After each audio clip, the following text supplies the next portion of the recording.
everyone, welcome back to my channel. We are back with a massive book haul. I've been trying to get through my physical TBR by making monthly TBR videos and then making reading vlogs on those TBRs, and we're getting through them, so why not add more books to it? So now we're just taking 2 steps forward, 1 step back with our physical TBR, and I'm not mad about it at all, actually. These are books that I have purchased recently, and I just want to chat about them, and then I have some thoughts about moving and medical school that I'll just throw in at the end because I do want to make it a little more casual, and we're going to start getting into moving vlogs and medical school vlogs, and I have some thoughts. Let's start with the first book I have. We have Powerless by Lauren Roberts. I've been told to read this so many times. I've been told it's so good. This is a fantasy romance. I believe it's similar to Hunger Games, and when I hear that, I appreciate that because I got into Hunger Games really late. I read it my freshman year of college, and I ate it up. So if this book is anything like Hunger Games, I know I'm gonna appreciate it, and I've heard the love story in this is beautiful. There was a little novella that came out that's actually really cute. It's a small book. Not that it's small this way. It is small this way, but it's also just half the size of this book. It's really cute, and I want to know why the hype is so hyped. What? I want to know why there's so much hype around the novella because I've heard mixed reviews on it. So I need to read this before I can read the novella, and then I believe the book after this is coming out this fall. I could be wrong, but I know there's a book coming after this. Then we have The Storied Life of AJ Thickery. I actually got this when I was at the beach with my mom. We got it at a bookstore that sells new and used books. This is one of their used books, and it was $7, which is amazing because it's normally double that, I believe. They covered up the original price. This is a different cover than I typically see. I first heard about this book when Haley Pham rated it 5 stars. If one of my favorite booktubers likes it, I'm probably gonna purchase it. I don't even know what it's about. I probably should know this. I think it's more just a general fiction book that has some humor in it, so we shall see. Next, I got Light Lark, which I kind of shocked myself wanting to pick this up.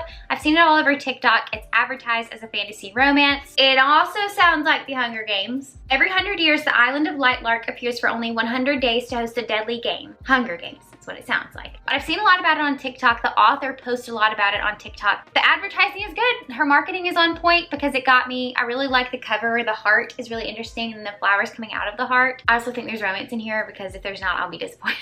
Next, I got Killjoy. I also got this from the used bookstore. I have wanted to pick this up for so long, but it's a tiny book. It's a novella set before the events of the Good Girl's Guide to Murder series by Holly Jackson, which is one of my favorite series, actually. I could never justify purchasing this book, though. It was always so expensive to me for it just being a novella. The end of the book is just previews for the next book. So in total, this book is only 117 pages. I could not justify spending $10 to $15 on a 100-page book, but this was $5. I could justify that. $5 for an hour of reading entertainment, I'll take it. This is about Pip, who's our main character in A Good Girl's Guide to Murder series, and this is her at a friend's murder mystery party. I've heard that it shows how she got interested in solving cases. I want to see her backstory. I want more of her because I miss this universe. I'm excited for the TV show. I don't know when it's coming out, but I know they're making it. Another young adult mystery is One of Us Is Next by Karen McManus. I have enjoyed every single Karen McManus book I've ever picked up. The first one I picked up was One of Us Is Lying, which I'm sure is the book that most people read from her first because it became a TV show and it blew up on TikTok a while ago. That book was about 5 students who all ended up in detention. One of them died in detention, so the 4 students left are the suspects, so you're trying to figure out what happened to that kid that died. This is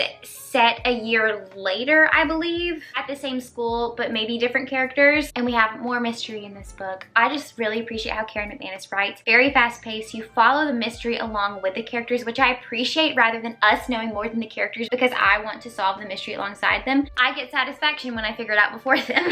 Another young adult mystery. I am on top of it, I suppose. This is the reappearance of Rachel Price by Holly Jackson, the author of A Good Girl's Guide to Murder series and the author of Killjoy that I mentioned earlier. This is her newest release, and I could never justify purchasing it until I got money for my birthday.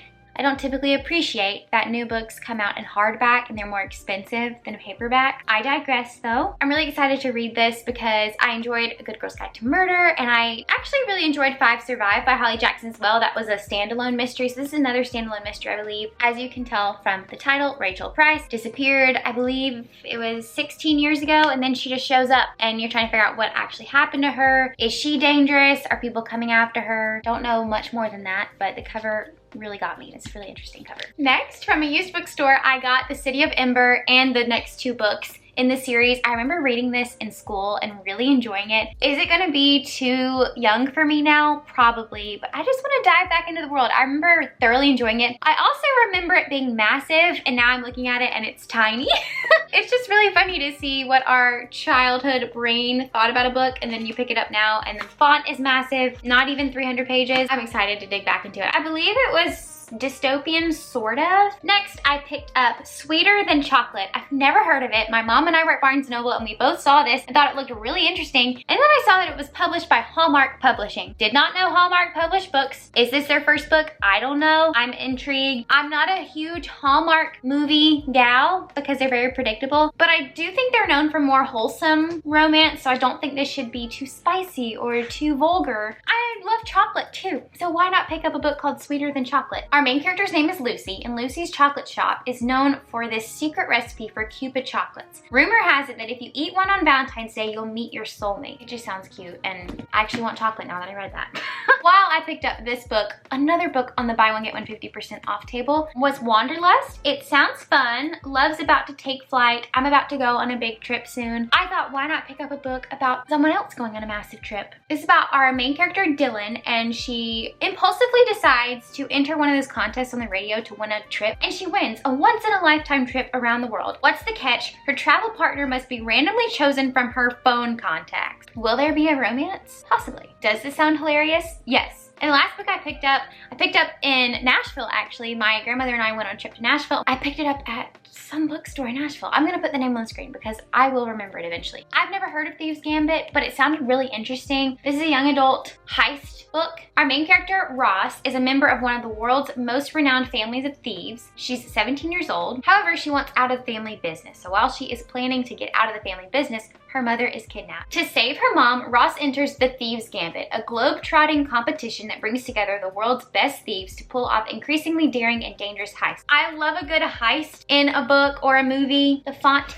is big, which we appreciate. Okay, now I'm just gonna chat for a tiny little bit about what's to come in the future. I have 1 month until I move away to Augusta. I'm starting medical school in July.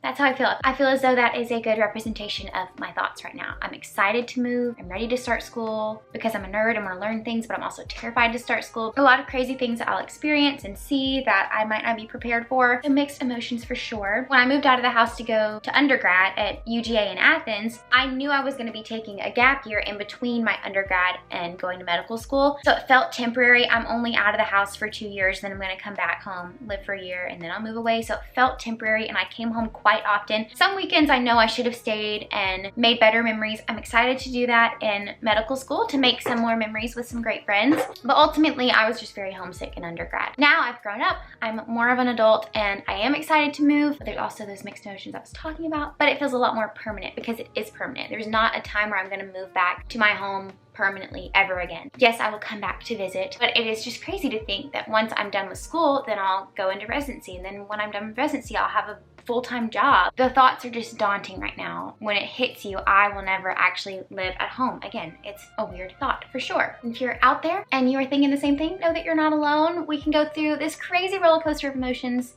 together. I'm okay today. Tomorrow I might be bawling. You never know. I will be filming my moving process and starting medical school. I don't know how many videos will be going up while in school. I definitely want to post. I enjoy watching medical school vlogs. Hopefully you will. Maybe you'll learn a little bit about it while I'm learning about it. I've watched a lot of medical school vlogs and it doesn't show the initial process. They've already been in medical school and then they decide to start a channel. I want to show the initial phase, starting school and getting acclimated to the best of my ability. So that is what is to come. In a month, I'm moving. Crazy. But we do have some really fun things in between. I'm going on a big trip and I will be vlogging it. So I'm very, very excited. One of my best friends is going with me and we're gonna have a blast. The Bible verse for today is Psalm 32:8. I will instruct you and teach you in the way you should go. I will counsel you with my eye upon you. This is a really comforting verse because the Lord is instructing me in the way I should go. When I'm going to school, when I'm moving, He is there every step of the way. His eye is upon me. He is protecting me. He has unconditional love for me no matter how emotional I may be about moving. He's always there for me, loving me, encouraging me, protecting me, and guiding me along the way. It's just very comforting, and I hope you're comforted by that today too. I hope you'll have a wonderful, wonderful day and be a blessing to others today. Bye guys.